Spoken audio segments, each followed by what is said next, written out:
ஒரு குப்பை தொட்டி முன்னாடி உட்காந்து ஒருத்தன் நம்ம வாழ்க்கை மட்டும் ஏன் இப்படி ஆச்சுன்னு சொல்லிட்டு அந்த குப்பை தொட்டியே பார்த்துட்டு இருந்தானா.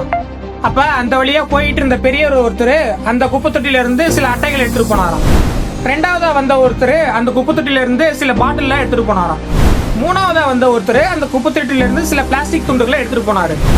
நாலாவதா அந்த வழியா போயிட்டு இருந்த ஒரு நாய் ஒண்ணு அந்த குப்பை தொட்டில இருந்து சில எலும்பு துண்டுகளை எடுத்துட்டு போனுச்சு. கொஞ்ச நேரம் கழிச்சு அஞ்சாவது ஒரு பசுமாடு வந்துதான். அந்த பசுமாடு அந்த குப்பை தொட்டில இருக்க வாழை இலையெல்லாம் எடுத்து சாப்பிட்டுட்டு போனுச்சான்.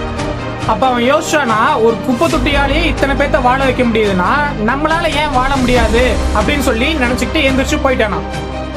அதே மாதிரி நீங்களும் வாழ்க்கையில ஏதோ பெருசா சாதிக்கணும்னு நினைக்கிறீங்களா? கவலையை விடுங்க. உடனே ஸ்கிரீன்ல தெரியுற நம்பரை கான்டாக்ட் பண்ணுங்க. எங்க கூட சேர்ந்து நீங்களும் சாதிக்க ஒரு ஆப்பர்ச்சுனிட்டி நாங்க ப்ரொவைட் பண்றோம். இந்த ஆப்பர்ச்சுனிட்டியை மிஸ் பண்ணாதீங்க. Better luck for your bright future.